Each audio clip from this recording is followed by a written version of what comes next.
All right, Fresh, we're moving to our first game of the weekend. We are traveling to Champaign, Illinois, and it's the Penn State Nittany Lions, 2-0 on the season, traveling to Illinois. They are 1-1. Currently, at the time of record, Penn State is a 14.5-point road favorite. Over-under is set at 48.5 points here, Fresh. Illinois took a major loss last week, losing to Kansas, and Penn State's looked almost as good as advertised in their 2 wins. So where are you seeing this? Well, I say first off, Illinois is at a crossroads. Last year's success, and then they went and they lost to Purdue late in the year. They gave a valiant effort versus Michigan, but you didn't see them fully maximize their potential. And this year, coming in, how are they going to replace that defense? Luke Altmaier's the new quarterback. How are they going to replace Chase Brown?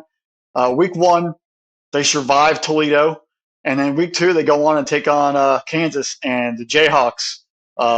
They beat them down, and they beat them down pretty good. But it's not because Illinois is not playing offense.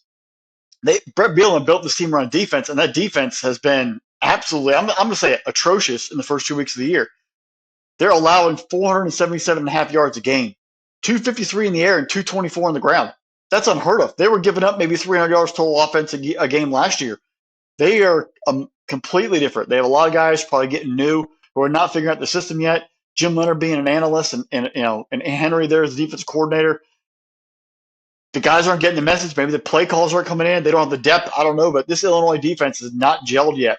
And if they are not on their P's and Q's on Saturday afternoon, Penn State and Drew Allar and that running back combination will destroy them and make a major statement and put them at 1-2 with a lot of season ahead of them and not looking too pretty. So this is a crossroads for Illinois. An interesting thing that both those teams they played in Toledo and Kansas, they both have mobile quarterbacks, and the quarterbacks use their legs on the perimeter to create passing opportunities with a broken down play or even just on quarterback direct runs. How does Penn State manipulate that? Because that was a definite item there with Toledo and Kansas where they took advantage of their athletes at quarterback who are already good passers but used their dual threat capabilities to really dominate and put the Illinois defense on their heels and run away from Jazon Newton. That is a major thing that they're going to have to scheme on and get better at is how do we avoid the quarterback using their legs. Allar's not the greatest mobile threat, but if it's there, watch for the Penn State, maybe add that little wrinkle in there, see if they continue to keep that threat alive. And down the stretch as the season goes, will Illinois actually adapt and get better? Because right now they're a sieve, and it's not looking too pretty. On the other side of the ball for Illinois, Luke Altmaier is supposed to be the savior at quarterback. Paddock, I believe, came up from Ball State. If Altmaier struggles this week, Paddock be coming in there, might give him a chance to start because, again, you can't let the season get out of control early on. Altmaier, right now, 3 touchdowns, 3 interceptions, inconsistent with the passing game. They haven't seen that explosive part, and obviously the running game is definitely missing Chase Brown in the backfield. So this is that come-to-Jesus moment, if you will, that crossroads game for Illinois. Where is the season going to go? If you go 1-2, this can start spiraling out of control because they haven't played Iowa yet. They haven't played Wisconsin. There's a lot more teams on the schedule for them they're going to face. And if they come out in a clunker, it could get out of control. And that what we all thought Illinois was building to a couple of years ago could have just been maybe a one-year wonder last year and really going down the hill. So pay attention to that. I want to see how Illinois really just effort-wise and scheme-wise plays this football game. They might not win, but if they at least play inspired football and show up against Penn State, it shows there's still talent there and the guys are responding. If they come out and are lifeless after the first quarter and they kind of just run the white flag up, then that really worries me about where this program's mindset is going forward in the year because you can't lose a team. We're still in September, folks. You've got to keep playing. This team's got to show they're willing to grow and learn under the defensive scheme and under the coaching of that staff and be able to go forward. They can't let that Kansas loss and they can't let that close win versus Toledo overshadow the rest of the year. They've got to find ways to show up, but this is a huge test for them. On the other side of the ball, Penn State has been just as advertised, but they've whooped on West Virginia and they whooped up on Delaware, folks. This is actually their first real test. They get a Big Ten opponent. They're on the road. This is their first road game. How do they adapt? Last year in the opener, they went to Purdue on a Friday night, and they almost choked and lost.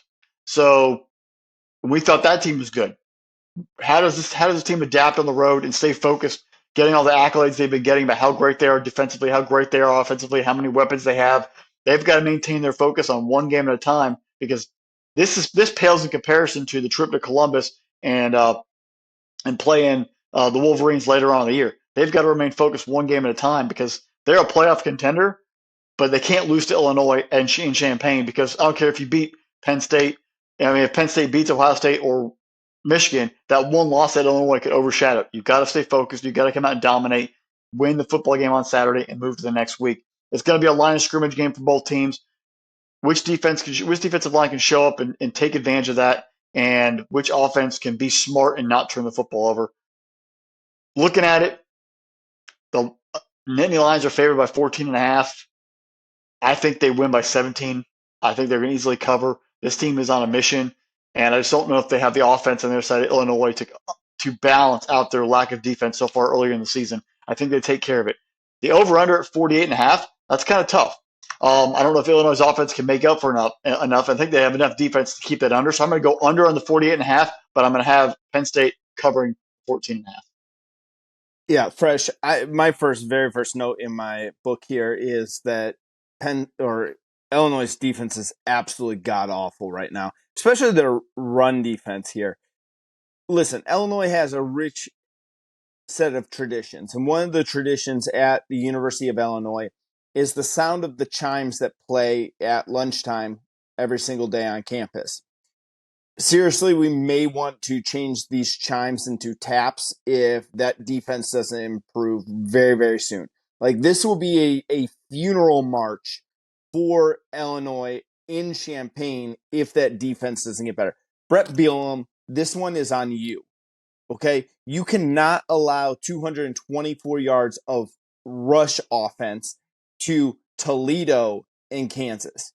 Kansas absolutely eviscerated your run defense. I know you're in Lawrence. I know you're on the road, but defense is supposed to travel. Kansas had 262 yards of rushing.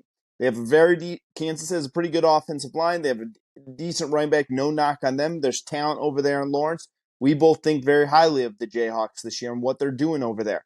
But they don't have the hogs that Penn State's going to have in the offensive line. They're not going to have on their offensive line a top 10, 15, depending on what draft expert you look at, offensive line prospect over at Penn State. They're not going to have a two-headed monster in Allen and Singleton like Penn State. Drew LR is going to have all day to throw because either one of two things is going to happen. Either Illinois is going to load up the box, they're going to put 8 in the box and try to completely sell out to stop the run and allow all of their guys to be out on an island in single coverage, or you're not going to do that, and you're going to allow Penn State to just gash you on the ground, and they're going to run the ball 40 to 50 times just like Kansas did last week. Bielema, the tape is out on your squad right now. And until you make massive changes, this is going to be absolutely destructive to you. Last week, we talked about how we're going through in the college football, there's been like this renaissance of really top running backs throughout the country. There's a lot of running backs that Fresh and I are very, very high on. And these two guys here at Penn State, I don't know if there's someone that I'm higher on than these two. If you don't do this and you don't change that run defense very soon, everyone's just going to rush all over you. Now, going back to this here, offensively, I think that they may, I've liked what I've seen out of Altmaier for Illinois. Went back and watched that Toledo game. He made some big-time throws when it mattered the most in that game there. The Kansas game just was, okay, it is what it is. Maybe Kansas is even better than we expected them to be. Altmaier definitely has the talent, though. So I want to see him be able to perform against Penn State. Here's the weird thing. I'm always nervous taking double-digit favorites on the road. And I know, like, everything in my mind, I'm with you, Fresh. Everything in my mind should be telling me to take Penn State. Don't worry about the 14.5 because I'm with you. I'm seeing about a 17-point win in this game. But that makes me really nervous. I'm almost willing to say I'd stay away from this game. Like, I would be like, I don't like a double-digit road favorite. This big of a road favorite, especially If this was an 11 or a 12-point spread, I'd be okay, cool. I'll Oh, roll hammer with that it. one all day long. Yeah, but when it gets past a 2-touchdown spread on the road, especially in a conference game, Illinois realizes that they're on the ropes, but all of a sudden they pick themselves up, knock off Penn State, and then now they're the talk of the Big Ten West, which is probably going to be a joke like it was in previous years. I don't know, man. I'm staying away from this game. I really do. I'm with you. I like the 17 points. I think that's kind of where the game comes in at. I think Penn State's 17 points better than this team, but it just makes me nervous to take all of those points in the team being on the road. As for the over-under, I'm with you. I'm right at about that 45 mark for it, so I'm going to take the under as well in this game.